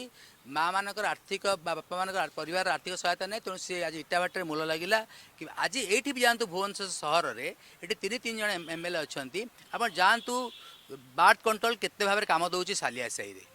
ଯାଆନ୍ତୁ ଆଜି ବି ଦେଖିବେ କାହାର ଦୁଇଟାରୁ ବେଶୀ ଅଧିକ ଛୁଆ ସମସ୍ତଙ୍କର ଅଛି ତେଣୁ ଏସବୁ ଜିନିଷ ଗୁଡ଼ିକ ଅଛି ତ ତର୍ଜମା ଭିତରେ କଥା କିନ୍ତୁ ବାସ୍ତବକୁ ଯଦି ଆମେ ବାସ୍ତବତାକୁ ଯିବା ବାସ୍ତବତାର ଆଇନ ବହୁତ ଆଗରେ ଅଛି ତେଣୁ ଆଇନ ପାଖରେ କେତେବେଳେ କିଏ ପହଞ୍ଚି ପାରିବା ବହୁତ କଷ୍ଟ ହେବ କେବଳ କିଏ ଗୋଟେ ମର୍ଡର କରିଲା ତାକୁ ବାନ୍ଧି ଦିଅ କିଛି ଦିନ ଜେଲରେ ରଖିଦିଅ ବିଚାର ପ୍ରକ୍ରିୟା ଚାଲୁ କିଏ ଦୁର୍ନୀତି କଲା କିଏ ସରକାରୀ ପଇସାକୁ ତୋଷାରପାତ କଲା କିନ୍ତୁ କଥାଟା ହେଉଛି ଯେ ଆମେ କେବେ ବି କେଉଁ କଣ୍ଟ୍ରିରେ ବି ସେଇ ଜାଗାରେ ଆମେ ପହଞ୍ଚିନୁ ଯେ ଆମେ ଆଇନଟାକୁ ବାସ୍ତବରେ ପରିଣତ କରିବା ବା ତାକୁ ଆଇନଟାରେ ଯାହା ସୁଯୋଗ ଅଛି ସେଠି ପ୍ରତ୍ୟେକ ନାଗରିକ ବା ତାଙ୍କ ପରିବାର ଲୋକ ପାଇବେ ଆମେ କେବଳ ଏତିକି କହିପାରିବା ଯେ ଏ ଆଇନ ନଥିଲେ ମଧ୍ୟ ଏ 22ଟି ଆଇନ ନଥିଲେ ମଧ୍ୟ ଆହୁରି ଦୁର୍ଦିନରେ ସେମାନେ ବେଶ କରିଥାନ୍ତି ତେଣୁ ଆଇନ ଗୋଟିଏ ତାଙ୍କର ଗୋଟେ ପିଲାର ବା ଖୁଣ୍ଟ ଅବଷ୍ଟାକଲ ହେଇ ଠିଆ ହେଇଛି ତାହେଲେ ଏ ଆଇନ ଯଦି ନଥାନ୍ତା ସେ ଆଜି ବୋଧେ ସେ ସମସ୍ତେ ଟାଟା ବିର୍ଲା ପାଖରେ ଯେଉଁମାନେ କାମ କରୁଛନ୍ତି ସେମାନେ ମଧ୍ୟ ଏଇ ଗୋତି ସମୟ ପ୍ରକାର ଥାନ୍ତେ ଏଇପରି ତାଙ୍କ ପିଲାମାନେ ରାସ୍ତାରୁ ଭିକ ମାଗିଥାନ୍ତେ କିନ୍ତୁ ଗୋଟେ କିଛିଟି ନିୟନ୍ତ୍ରଣ ହେଇପାରିଛି କିନ୍ତୁ କଥା ହେଉଛି ବ୍ୟକ୍ତିଗତ ସ୍ତରରେ ସଚେତନତାର ଅଭାବ ରହିଛି ଶିକ୍ଷାର ଅଭାବ ରହିଛି ଯୋଉଥିପାଇଁ ଏଭଳି ଚିତ୍ର ଆଜି ସମାଜରେ ଦେଖିବାକୁ ମିଳୁଛି ଶ୍ରୀଯୁକ୍ତ ଅସିତ ଦାସ ହଁ ଶିକ୍ଷାର ତ ଅଭାବ ରହିଛି ଏଇ ଶିକ୍ଷା କେବଳ ଆମମାନଙ୍କୁ ନା ଆମେ କହୁଛୁ ଗୋଟେ କିନ୍ତୁ ଆମ ଘରେ କରୁଛୁ ଆଉ ଗୋଟେ କଥା କହୁଛୁ ଗୋଟେ କରୁଛୁ ଗୋଟେ ଦେଖୁଛୁ ଗୋଟେ ଆମ ନିଜ ପାଇଁ ଛୁଆ ପାଇଁ ଗୋଟେ ଅନ୍ୟ ପାଇଁ ଗୋଟେ ତେଣୁ ଏଇଟା ଯେଉଁ ବାୟାସ୍ ଯେଉଁଟା ହେଉଛି ମୁଁ ପୁଅକୁ ଗୋଟେ ଦେଖିବି ଝିଅ ପାଇଁ ଗୋଟେ ଦେଖିବି ଭଉଣୀ ପାଇଁ ଗୋଟେ ଦେଖିବି ଏଗୁଡ଼ାକ ବାୟାସ୍ଡ ହେବା ଦରକାର ନୁହଁ ଛୁଆ ସମସ୍ତେ ତା ଦେହରେ ଭଗବାନ ରହିଛନ୍ତି ତା ଦେହରେ ତେଣୁ ତାଙ୍କୁ ଆମେ ପ୍ରକୃତ ଶିକ୍ଷା ଦରକାର ଖାଲି ଶିକ୍ଷା ନୁହଁ ଶିକ୍ଷା ଆମେ ପଞ୍ଚମ ଷଷ୍ଠ ସପ୍ତମ ପଢ଼େଇଦେଲେ କିଛି ନାହିଁ ତାର ଯେଉଁଟା ହେଉଛି ମାନସିକ ସ୍ତରରେ ଡେଭଲପମେଣ୍ଟ କେମିତି ହେବ ତାପରେ ତାକୁ ମାନେ ତାକୁ ବାହାରକୁ ଆମେ ଯେଉଁ ଭଉଣୀଟି କହୁଥିଲେ ଯେଉଁଠି ଝିଅଟି କହୁଥିଲେ ଯେ ଆମେ ପୁଅମାନଙ୍କୁ ବାହାରକୁ ଛାଡ଼ି ଦେଉଛେ ଝିଅମାନେ ବାହାରକୁ କଲେ ନାଇଁ ତୁ ଯିବୁନି ଆମକୁ କିନ୍ତୁ ଏଇ ଜିନିଷ ଯେଉଁ ଝିଅମାନେ ମୁଁ ନର୍ଥ ଇଷ୍ଟରେ କାମ କରୁଛି ମିଜୋରାମ ରାତି 12ଟା ଗୋଟେ ଝିଅମାନେ ଯାଉଛନ୍ତି କିଛି ଅସୁବିଧା ନାହିଁ ମିସବିହେଭ୍ ସେଠି କିଛି ନାହିଁ କାହିଁକି ତାଙ୍କର ବାପା ମା ସମସ୍ତେ ମିଳିମିଶିକି ଚଳନ୍ତି ଆମର ନାଇଁ ଝିଅଟା କ'ଣ ବାହାରକୁ ଯିବ ସେଠି ପୁଅମାନଙ୍କର ପ୍ରୋବ୍ଲେମ୍ କିନ୍ତୁ ଏଇ ଗୋଟେ ଜିନିଷ ହେଉଛି ସେଠି ବି ଡ୍ରଗ୍ ଆଡ଼ିକ୍ଟ ଅଛି ସେଠି ଗୋଟେ ହେଉଛି ଡ୍ରାଇ ଷ୍ଟେଟ୍ କେହି ମାନେ ଡ୍ରିଙ୍କ୍ସ ହେରିକା କିଛି ନାହିଁ ଏଇଠି କିନ୍ତୁ କେତେବେଳେ କ'ଣ ହେଉଛି ତେଣୁ ଏଇ ଜିନିଷଟା ହେଉଛି ଆମ ମନୋବୃତ୍ତି ଥିବା ଦରକାର ସମସ୍ତଙ୍କୁ ରେସ୍ପେକ୍ଟ ଦରକାର ରିଗାର୍ଡସ୍ ଦରକାର ଆଉ ଯେଉଁ ଇକୋନୋମିକ୍ କଣ୍ଡିସନଟା ତା ଦେହରେ ବହୁତ ଅଛି ତେଣୁ ଯଦି ଭଲ ଆପଣ କ୍ରେଜ୍ କଥା କହୁଛୁ ଏଇ କ୍ରେଜ୍ କେଉଁଠୁ ଆସିବ ବାହାରେ ଫରେନ୍ କଣ୍ଟ୍ରିରେ ଆମେ ଯାଇଛୁ ଦେଖିଛୁ କ୍ରେଜ୍ରେ ମାନେ ଗୋଟେ ମାନେ $1000 $2000 ସେମାନେ ଛୁଆଙ୍କ କ୍ରେଜ୍ରେ ରଖିବା ପାଇଁ ବେଟ୍ ବର୍ତ୍ତମାନ ଯେଉଁ ପେଡ୍ ଯେଉଁଟା ହେଉଛି ଆମ ଇଭିନ୍ କମ୍ପାନୀ ମାନେ ଅଛନ୍ତି କାମ କରୁଛନ୍ତି ଛୁଆମାନଙ୍କୁ ରଖୁଛନ୍ତି କିନ୍ତୁ ସମସ୍ତେ ଯାଇକି ବାହାରେ କେଉଁଠି କ୍ରେଜ୍ ଆସିବ ତେଣୁ ଏଇ ଜିନିଷ ହେଉଛି ବାପା ମା କାମ କରୁଛନ୍ତି ଅନେକ କିଛି କାରଣ ରହୁଛି ଶିକ୍ଷା କଥା କୁହନ୍ତୁ ଦାରିଦ୍ର୍ୟତା କଥା କୁହନ୍ତୁ ସଚେତନତାର ଅଭାବ କଥା କୁହନ୍ତୁ ଆଜ୍ଞା ତାପରେ ଆଉ ଗୋଟେ ଜିନିଷ ହେଉଛି ଆମର ଗୋଟେ ହେଉଛି କାଷ୍ଟିଜିମ୍ ଗୋଟେ ରହିଲା ପଲିଟିକ୍ସ ଗୋଟେ ରହିଲା ସବୁ ଜିନିଷ ମିଶିକି ଗୋଟେ ଯଦି ବ୍ୟବଚ୍ଛେଦ କରାଯାଏ ପ୍ରତିଟି କ୍ଷେତ୍ରରୁ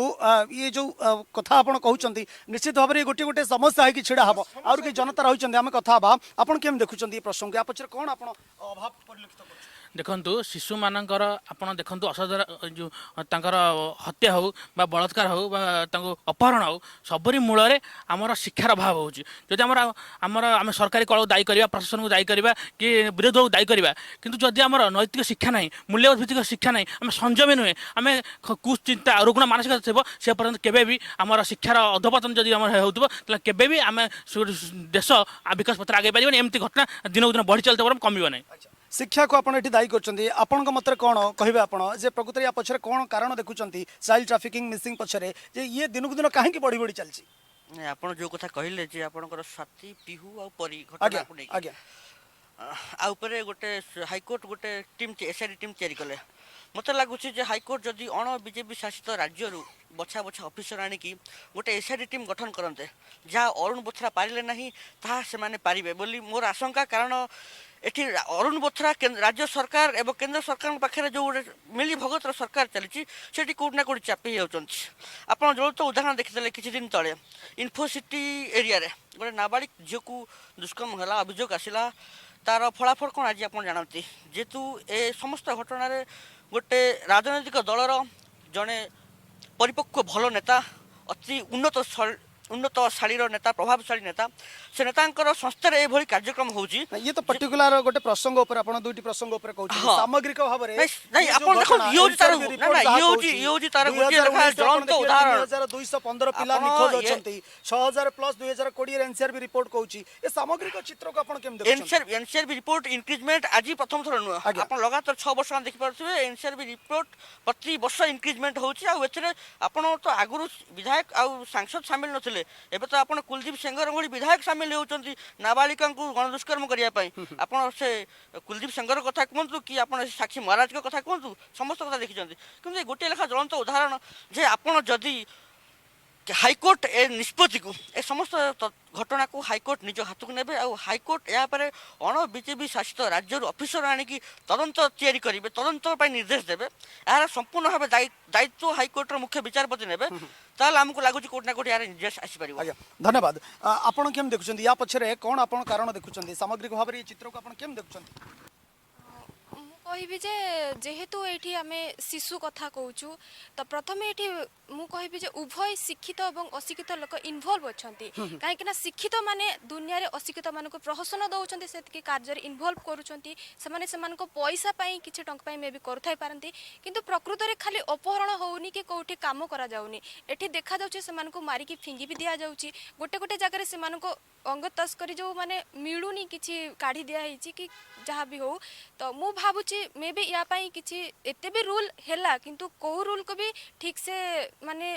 ବ୍ୟବହାର କରାଯାଇ ପାରୁନି, ଆଇନକୁ ଠିକ୍ ଭାବରେ କାର୍ଯ୍ୟକାରୀ କରାଯାଇ ପାରୁନି। ଆପଣ କେମିତି ଦେଖୁଛନ୍ତି? ମାଇକ୍ରୋଫୋନ ଦିଅନ୍ତୁ। ଆପଣ କେମିତି ଆ ପଛରେ କ'ଣ ଦେଖୁଛନ୍ତି? ମୁଁ ବି ସେଇ କଥା କହିବା ପାଇଁ ଚାହିଁବି। ମୁଁ କହିବା ପାଇଁ ଚାହିଁବି କି ଯେ ସାର୍ ଯେମିତି କହିଲେ ଯେ ଗ୍ରାସରୁଟ୍ ଲେଭେଲରେ ଯଦି ଆମେ ଇକୋନୋମିକାଲି ଷ୍ଟ୍ରଙ୍ଗ କରିବା ଦେନ୍ ଆମେ ହୁଏତ ଏଇଟା ରିମୁଭ୍ ହେଇପାରିବ ସୋସାଇଟିରୁ। କିନ୍ତୁ ମୁଁ ଭାଇ କହିଲେ ଯେ ଆମର ଏଜୁକେସନଟା ଷ୍ଟ୍ରଙ୍ଗ ହେଲେ ମୁଁ ଭାବୁଛି ଯଦି ଆମର ଆଇନ ଟିକେ ଦୃଢ଼ ହେବ ବା ଆଇନରେ କାର୍ଯ୍ୟାନୁଷ୍ଠାନଟା ଟିକେ ଦୃଢ଼ ହେବ ତାହେଲେ ହୁଏତ ଏଇଟା ରୋକାଯାଇ ପାରିବ। ଆଇନକୁ ଆହୁରି କଡ଼ାକଡ଼ି କାର୍ଯ୍ୟକାରୀ କରିବା ଦରକାର ଏବଂ ଆର୍ଥିକ ସ୍ତରରେ ମଧ୍ୟ ସ୍ୱଚ୍ଛତା ଯଦି ଆସିବ ତାହେଲେ ଏଭଳି ଚିତ୍ର ଦେଖିବାକୁ ମିଳିବନି। ମ୍ୟାଡ଼ାମ୍ ଆପଣ କେମିତି ଦେଖୁଛନ୍ତି? ୟା ପଛରେ କ'ଣ କାରଣ ଆପଣ? ମୋ ମତରେ ଏ ଚାଇଲ୍ଡ ଟ୍ରାଫିକିଂ ଆଜି ଏଇଟା ଆକ୍ୟୁଟ୍ ସମସ୍ୟା ନୁହଁ, ଏହା ବହୁ ଆଗରୁ ରହିଛି, ଏବେ ବି ରହିଛି। ଆଉ ଓଡ଼ିଶା ସ୍ପେଶିଆଲି ବେଶୀ ଗରିବ ରାଜ୍ୟ, ଆଉ ଏଠିକାର ଏମିତି ବି ଆପଣମାନେ ବହୁତ ଦିନ ତଳେ ଦେଖିଥିବେ କଳାହାଣ୍ଡିରୁ ସେ ତା ଛୁଆକୁ ବି ବିକି ଦେଇଥିଲା, ତା ବାପା ମା ମାନସ ମାଝୀ କଥା ହଉ ଯାହା ହଉ। ଏଠି ଦାରିଦ୍ର୍ୟ କାମ କରେ, ଅଶିକ୍ଷା କାମ କରେ। ଦ୍ୱିତୀୟ କଥା ଆମର ରାଜନୈତିକ ଅଭିସନ୍ଧିମୂଳକ କ୍ରୀଡ଼ନକ ବା କଣ୍ଢେଇ ଭଳିଆ ଯେଉଁମାନେ ଥାଆନ୍ତି ଆଇନକୁ ପରିଚାଳନା କରିବା ପାଇଁ, ସେମାନେ ବି ଟିକେ ପଛଘୁଞ୍ଚା ଦିଅନ୍ତି। ସାଧାରଣ ଲୋକର ଅଭିଯୋଗ ସେଠି ଶୁଣାଯାଏ ନାହିଁ। ଆଉ ମେନ୍ କଥା ହେଲା ଆମର ଯେଉଁମାନେ ବି ଏଠି ମୁଖା ପିନ୍ଧା ବ୍ୟକ୍ତିତ୍ୱ ସେମାନେ ବି ତାଙ୍କ ଘରେ ଚାଇଲ୍ଡ ଲେବର ରଖନ୍ତି। ତେଣୁ ସବୁ କ୍ଷେତ୍ରରେ ମୁଁ ଭାବୁଛି ଏଇଟା ଆମ ଓଡ଼ିଶା ଜନସାଧାରଣଙ୍କର ବହୁତ କ୍ଷୋଭର ବିଷୟ। ସେମାନେ ଏପର୍ଯ୍ୟନ୍ତ ବି ସଚେତନ ହେଉନାହାନ୍ତି। କେବଳ ସରକାରଙ୍କୁ ଦୋଷ ଦେଲେ ହେବନି, ଏଇଟା ସମସ୍ତେ କନସିୟସ୍ ହେଲେ ହବ କେବଳ ପାଠ ପଢ଼େଇ ଦେଲେ ହବନି ତାଙ୍କ ପେଟକୁ ଦି ମୁଠା ଆହାର ତାଙ୍କୁ ଶୈଶବରେ ସ୍ନେହ ସେସବୁ ଜିନିଷ ହଉନି ଏମିତି ବି ବଡ଼ ବଡ଼ ଘରର ଝିଅମାନେ ବି ଆତ୍ମହତ୍ୟା କରିଦେଉଛନ୍ତି କେଉଁଠି ରେପ୍ଡ ହେଉଛନ୍ତି କେଉଁଠି କିଡ଼ନାପ୍ଡ ହେଉଛନ୍ତି କେଉଁଠି ବିକ୍ରି ହେଉଛନ୍ତି କେଉଁଠି ସେକ୍ସୁଆଲ ହାରାସମେଣ୍ଟ ହେଉଛନ୍ତି ତେଣୁ ଏ ସବୁ ଜିନିଷ ଇଏ ଗୋଟେ ଛୋଟିଆ ସମସ୍ୟା ନୁହଁ ଓଡ଼ିଶା ପାଇଁ ଏଇଟା ବହୁତ ବଡ଼ ସମସ୍ୟା ଏକ ବ୍ୟାପକ ସମସ୍ୟା ଶିକ୍ଷାର ତାପରେ ଏଠି ଏଠି ସ୍ଲମ୍ ପ୍ରବଳ ଆଜ୍ଞା। ସ୍ଲମ୍ର ପିଲାମାନଙ୍କୁ ବା ତାଙ୍କୁ ଯଦି ବାସସ୍ଥାନ ଦିଆ ହେଇଯାଉଛି ଯୋଉଠି ପାରୁ ସେଠି ରହୁଛନ୍ତି ତାଙ୍କ ପିଲାମାନେ ଚଳିବେ କେମିତି ଆଜ୍ଞା ସେମାନେ ତ ଦାରିଦ୍ର୍ୟ ଶିକ୍ଷା ସଚେତନ ଏ ସବୁ ପ୍ରସଙ୍ଗ ମୁଖ୍ୟ କାରଣ ସାଜୁଛି ମୁଁ ଆସିବି ମ୍ୟାଡାମ ଟିକେ ଆପଣଙ୍କୁ ଅଟକି ଶ୍ରୀଯୁକ୍ତ ରବି ଦାସ କାର୍ଯ୍ୟକ୍ରମ ଶେଷ ପର୍ଯ୍ୟାୟରେ ଆମେ ପହଞ୍ଚିଲେଣି ଦିଲ୍ଲୀ ପୋଲିସ ଭଳି ମଡେଲ ଏଠି ଆପଣ ଯିବାର ଆବଶ୍ୟକତା ଆପଣ ଅନୁଭବ କରୁଛନ୍ତି କି ଯଦି 50ଟି ନିଖୋଜ ପିଲାଙ୍କୁ କୌଣସି ପୋଲିସ ଅଧିକାରୀ ବା ପୋଲିସ ଷ୍ଟେସନ ଅଧିକାରୀ ମାନେ ତାକୁ ଉଦ୍ଧାର କରୁଛନ୍ତି ରେସ୍କ୍ୟୁ କରୁଛନ୍ତି ଗୋଟେ ଇନସେଣ୍ଟିଭ ତାକୁ ଦିଆଯିବ ଇଏ ଗୋଟେ ନିଷ୍କ୍ରିୟତା ବିରୁଦ୍ଧରେ କାମ କରିବ କି ନିଶ୍ଚିତ ଭାବରେ ମୁଁ ତ ସେଟା ମୁଁ ପ୍ରଥମରୁ ଯେତେବେଳେ କହିଥିଲି ସେଇ କଥା କହିଲି ଯେ ପୋଲିସର ଗୋଟେ ଏଇସବୁ କେସ୍ଟା ଖାଲି ନିଖୋଜ ଦେଇଦେଲେ ଯେ ସେ କରିବେ ସେଭଳି କୌଣସି ନିଷ୍ଠା ନାହିଁ ବ୍ୟବସ୍ଥା ମଧ୍ୟ ନାହିଁ କାରଣ ପୋଲିସର ଆଉ ଗୁଡ଼ିଏ କାମ ଭିତରେ ମଧ୍ୟ ଅଛି ଏବଂ ସେ କେଉଁ ଘରର ପିଲା ସେଇ ଅନୁସାରେ ସେ କରନ୍ତି ଏବଂ ଆମର ବହୁତ ଯେଉଁମାନେ ଇନିସିଏଟିଭ୍ ଲୋକ ବୋଲି ଭାବୁଛନ୍ତି ସେ ତାଙ୍କୁ ଅନାନ୍ତିନି କିନ୍ତୁ ଏଇ ଯେଉଁ କଥାଟି କହିଲେ ପୋଲିସ ପାଖରେ ଗୋଟେ ଇନସେଣ୍ଟିଭ୍ ଯଦି ରହିବ ମୁଁ କହିଲି ବ୍ୟବସ୍ଥାଟା କରିବାକୁ ପଡ଼ିବ ଗୋଟେ ବ୍ୟବସ୍ଥା ରହିବ ଯେ ଯେଉଁମାନେ ମିସିଂ ପିଲାମାନଙ୍କୁ ଯେତିକି ଇଏ କରିବେ ତାଙ୍କର ପ୍ରମୋସନ୍ ସେ ଅନୁସାରେ ହେବ ଏଇଟା ଗୋଟେ କରାଯାଇପାରିବ ଭେରି ଗୁଡ୍ ଏବଂ ମୁଁ ମଧ୍ୟ ଯେଉଁଟା କହୁଥିଲି ଟେକ୍ନୋଲୋଜି ଯୁଗରେ ଆମେ ପ୍ରତ୍ୟେକ ଶିଶୁଟାକୁ ଆମେ କାହିଁକି ମନିଟର କରି ନପାରିବା ବର୍ତ୍ତମାନ ଟେକ୍ନୋଲୋଜି ଯୁଗରେ every child till the age of 15 can be monitored ଏବଂ ସ୍କୁଲ ଯେଉଁ କଥା କହିଲେ ସ୍କୁଲ କଥା କହୁଥିଲେ ଏଠି କ'ଣ ହେଇଛି ଏଠି ତ ସରକାରୀ ସ୍କୁଲରେ ପାଠ ପଢ଼ୁଛନ୍ତି କେଉଁମାନେ ବର୍ତ୍ତମାନ ଏକଦମ ଗରିବ ଘର ପିଲା ପଢ଼ୁଛନ୍ତି କିନ୍ତୁ ଗରିବ ଘରର ପିଲା ଯେଉଁମାନେ ପଢ଼ୁଛନ୍ତି ସେ ପିଲା ଦେଖିବେ ଅଧିକାଂଶ ତା ବାପା ମା ତାଙ୍କର ଶକ୍ତି ନାହିଁ କିନ୍ତୁ ସେ ଭାବୁଛନ୍ତି ଆମ ପିଲା କିଛି କରିପାରିବନି ଯେ ତାକୁ ଟ୍ୟୁସନ୍ ସେ ନ ଦେବେ ତା ମାସକୁ 10,000 ଟଙ୍କା ବା ସେ ଖର୍ଚ୍ଚ ନ କରି ତା ଟ୍ୟୁସନ୍ରେ ସେ ପିଲା କିଛି କରିପାରିବନି ଭାବୁଛନ୍ତି ଏବଂ ବାସ୍ତବିକ ସେ ପିଲାଟା ଡ୍ରପ୍ ଆଉଟ୍ ହେଇକି ଚାଲି ଆସୁଛି କିଛି ଦିନ ପରେ କାହିଁକି ସେ କମ୍ପିଟ୍ କରିପାରୁନି ସୋ ଏଇ ଯେଉଁ ପରିବେଶ ରହିଛି ତାକୁ ସମସ୍ତଙ୍କୁ ରୋକିବା ପାଇଁ ମୁଁ କହିଲି ଗୋଟେ ମନିଟରିଂ ସିଷ୍ଟମ୍ ବର୍ତ୍ତମାନ ଦରକାର ଯେଉଁଟା ମନିଟରିଂ କରାଯାଇପାରିବ ସରକାର କରିପାରିବେ ଟେକ୍ନୋଲୋଜି ହେଇଗଲାଣି ଆମେ ପିଲାର ଜନ୍ମ ବେଳଠୁ 3 ବର୍ଷରେ ଅଙ୍ଗନବାଡ଼ି ଯିବାଠୁ ଆରମ୍ଭ କରି 15 ବର୍ଷ ପର୍ଯ୍ୟନ୍ତ ତା ଶିକ୍ଷା ଏଇଟାର ଗୋଟେ ମନିଟରିଂର ଆବଶ୍ୟକତା ରହିଛି ଯଦି ଆମେ ୟାକୁ ରୋକିବାକୁ ଚାହୁଁଛେ ଯଦି ରୋକିବାକୁ ଚାହୁଁଛେ ତାହେଲେ ଗୋଟେ ମନିଟରିଂର ଆବଶ୍ୟକତା ରହିଛି ଆକାଉଣ୍ଟବିଲିଟି ଫିକ୍ସ କରିବାର ଆବଶ୍ୟକତା ରହିଛି ତାହେଲେ ଯାଇ ପ୍ରସଙ୍ଗ ଆମେ ରୋକିପାରିବା ଶ୍ରୁତ ପଞ୍ଚାନନ କାନୁନକୁ ଏଠି ମାନସିକତାର କଥା ଆସିଲା ଏଠି ଆର୍ଥିକ ଅନଗ୍ରସରତାର କଥା ଆସିଲା ଏଠି ସଚେତନତାର କଥା ଆସିଲା ଏଠି ଯେଉଁ ଆମେ ଆଲୋଚନା କଲେ ଚାଇଲ୍ଡ ଟ୍ରାଫିକିଂ କୁହନ୍ତୁ ମିସିଂ କୁହନ୍ତୁ ୟା ପଛରେ ଶିକ୍ଷାର କଥା ଆସିଲା ପ୍ରତ୍ୟେକଟି ଦିଗରେ କେଉଁଠି ନା କେଉଁଠି ତ୍ରୁଟି ରହିଯାଉଛି ଆମ ସମାଜରେ ଯେଉଁଥିପାଇଁ ଆମେ ୟାକୁ ରୋକିପାରୁନେ ଆଉ ଏନ୍ସିଆର୍ବିର ରିପୋର୍ଟ ପ୍ରତିବର୍ଷ ବଢ଼ି ବଢ଼ି ଚାଲିଛି ଚାଇଲ୍ଡ ଟ୍ରାଫିକିଂ ଓ ମିସିଂ କ୍ଷେତ୍ରରେ କ'ଣ ବିକଳ୍ପ ଉପାୟ ଆପଣ ଦେଖୁଛନ୍ତି ନାଇଁ ବିକଳ୍ପର ସବୁଠାରୁ ବଡ଼ ବିକଳ୍ପ ହେଉଛି ଯେ ଆମେ ଗୋଟେ ଏପରି ଏକ ସମାଜ ଚାହିଁବା ଦେଖିବା ତିଆରି କରିବା ଯେଉଁଥିରେ ଅଭାବ ଅନାଟନଟା ଯଦି ଆମେ ମେଣ୍ଟେଇ ଦେଇପାରିବା ଓନ୍ଲି ୱାନ୍ ପଭର୍ଟି ଦାରିଦ୍ର୍ୟ ହେଉଛି ଅନେକ ଅପସଂସ୍କୃତି ବା ଅସଂସ୍କୃତିର ଜନ୍ମଦାତା ଏଣୁ ଦାରିଦ୍ର୍ୟଟିକୁ ଆଗ ମୋଚନ କରିଦେଲେ ଦାରିଦ୍ର୍ୟ ମୁଁ କହୁନାହିଁ ଯେ ସେ ବଡ଼ ହେଇଯିବ କାରଣ ଆଦାନୀ ଅମ୍ବାନୀର ପ୍ରତିଦିନ 90 କୋଟି ଟଙ୍କା ଆୟ ହେଉଛି ପ୍ରତି ଡେଲି ଯାହାକି ଆମ ସାରା ଭାରତ ବର୍ଷର ଲୋକଙ୍କର ଆୟର ମାନେ ମାସକର ଆୟ ସାଙ୍ଗରେ ସମାନ ଏଣୁ ସେସବୁ ଦୃଷ୍ଟିରୁ ଆମର ଦାରିଦ୍ର୍ୟ ବା ଅଭାବ ଅନାଟନଟାକୁ ଆମେ ପ୍ରଥମେ ଆଡ୍ରେସ୍ କରିବା ଉଚିତ ଆଉ ଶିକ୍ଷା ଯେଉଁ କୁହାଯାଉଛି ଅଧିକାଂଶ ଲୋକ ଏତେ ଶିକ୍ଷିତ ଲୋକମାନେ ଏତେ ସମ୍ପୃକ୍ତ ହେଲେଣି ଏବେ ଆମେ ଲକ୍ଷ୍ୟ କରୁଛୁ ଏଇ ଯେଉଁ ସବୁ ଅପକର୍ମରେ ଶିକ୍ଷିତ ମାନେ ଯାହାକୁ ପାଠ ପଢ଼ିଛନ୍ତି ଆମେ ମୁଁ ତାଙ୍କୁ ଶିକ୍ଷିତ ବୋଲି ବିଚାର କରେ ନାହିଁ କିନ୍ତୁ ପାଠ ପଢ଼ିଛନ୍ତି MA ପଢ଼ିଛନ୍ତି କ'ଣ ଗୋଟେ ସ୍କୁଲ ମାଷ୍ଟର କଲେଜ ମାଷ୍ଟର ମୁଁ କହିଦେଲି ମାଇ ଗଡ୍ ଡାଏଡ୍ ୟଙ୍ଗ ସେଥିରେ ସେ ଶିକ୍ଷକଟା କେମିତି ଛୋଟ ଛୁଆଟାକୁ ସବୁବେଳେ ଇଏ ଲଗାଉଛି ଖରାପ ବ୍ୟବହାର କରୁଛି ସେ ଗୋଟେ ଶିକ୍ଷକ ସେ ତାର ଏଣୁ ସେସବୁ ଦୃଷ୍ଟିରୁ ସେକେଣ୍ଡ କଥାଟି ହେଉଛି ଆମର ଶିଶୁଟାକୁ ଆମେ ଯେମିତି କେୟାର ନେଉଛେ ବୋଲିକରି କହିଛେ ପାଠ ପଢ଼ିବା ପାଇଁକି ଏ ସମ୍ପୂର୍ଣ୍ଣ କେୟାରଟା ରାଷ୍ଟ୍ର ନେବ ରାଷ୍ଟ୍ର ଯଦି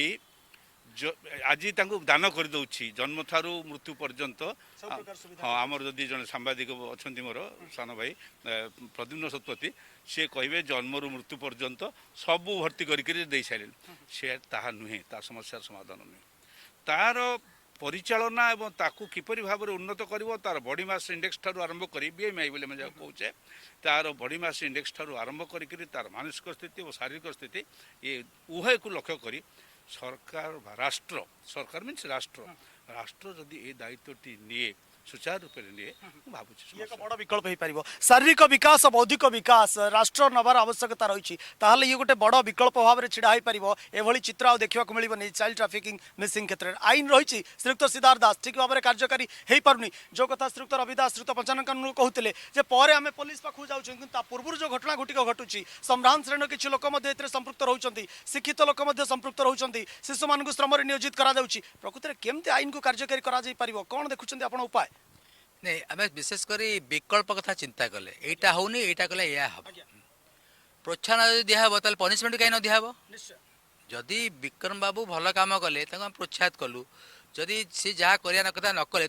प्रोत्साहन भी गोटे भल प्रस्ताव एवं जो माने काम जोटा को आम यास्टिक कहूँ जदि आम थाना कथा कह चार्जसीट देवार विलम्ब कले चार्जसीट ठीक भाव देलेनी चार्जसीट ठीक भाव न देवार कोर्टे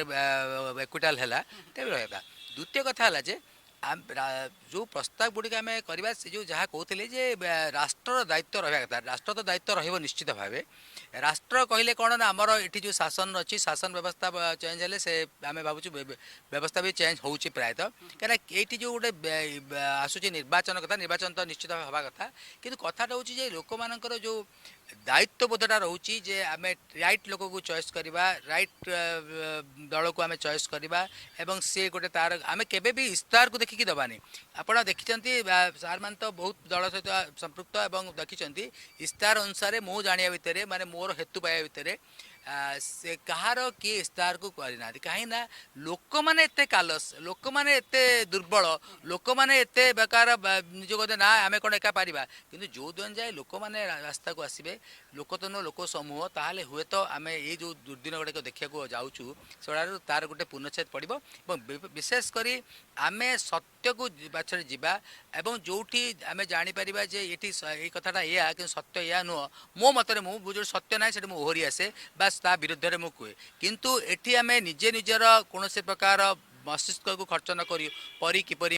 मला बा अन्य लोक कौटी अपहरण है क्या धर्षण है ए भी आमर निजर गोटे निजस्व रहा कथा आम जड़े भाविया कथा सी मो झी तो मो झी जब आज कौन दायित्व निज मुंडक नवार आवश्यकता रही व्यक्तिगत स्तर सचेतन हबार आवश्यकता रही प्रति क्षेत्र में जो भाव में प्रति क्षेत्र में किसी समस्या रही शिक्षा कथा कहतु आज्ञा समाधान हम उपदेशटा दबा किंतु आम भी निजर भी नैतिकता रहा दरकार मु भी आज 5टी लोक नहीं विरोध करी आमर एरिया कहीं म्यूनिसिपालिटी सफा करूनी आमर कहीं मु तो काम नुजे मु कॉर्पोरेशन को फोन कली सी लाइट लगी आम यही जो हजि जाऊँ मनीष पणिया हजि जाऊँ समाजसेवी हिसाब से आम देखुं चाइल्ड मिसिंग ट्राफिकिंग बढ़ी बढ़ी चली छोट पिला श्रम नियोजित करा किंतु आम चुप रही ये एक प्रमुख कारण कौन विकल्प आप देखुं श्रीयुक्त सिद्धार्थ सब निजे प्रथम निजक ठीक करिया दरकार आमे आमको ठीक आम छुआ को आमे ठीक करवा आमे जो जिनस सफा करवा आम जो अलिया गुड़ा पड़ुची आम रोड उपर कहीं पकेबा आम गोटे डस्टबिन रखी डस्टबिन नहीं ये करवा यही छोट छोट ये डस्टबिन है कनसेप्ट है सफाई गोटे कार्यक्रम है निजको मान छुआ मान आकर भाई तू बुलिया जानी तू खेल संध्या सन्ध्या तू आसिक पाठ पढ़ बर्तमान तू प्रेयर करे पाठ पढ़े लोक मान इज्जत दे टीचर मान को इज्जत दे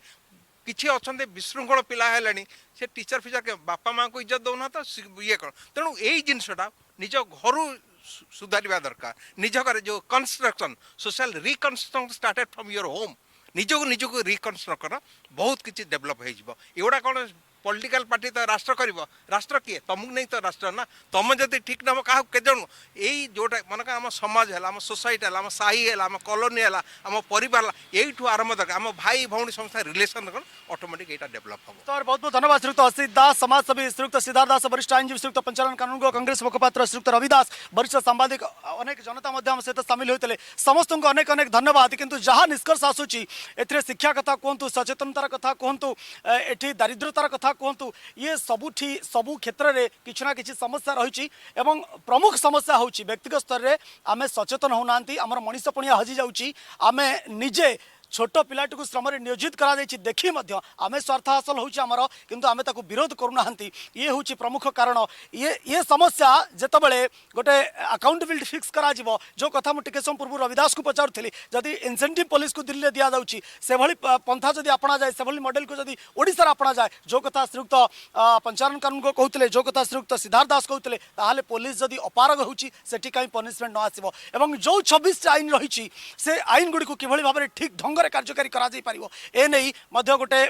सीधासलख अकाउंटेबिलिटी फिक्स करा जिबा दरकार एवं व्यक्तिगत स्तर आम जदि समस्ते सचेतन हो पारिबा समस्ते ए दिगरे स्वर उत्तोलन करि परिबा वॉइस रेज करि परिबा ताल निश्चित भाव में चाइल्ड ट्राफिकिंग चाइल्ड मिसिंग निश्चित भाव में कमी पारिबो ए आशा आम करि परिबा। बहुत बहुत धन्यवाद पुणी थे आम अतिथि को पुणी थे जो जनता आम सहित आज उपस्थित थे समय शेष होइछि आमर कार्यक्रम को एइट रखुछु नमस्कार। न्यूज 6 ओडिया सत्य संकल्प और संघर्ष।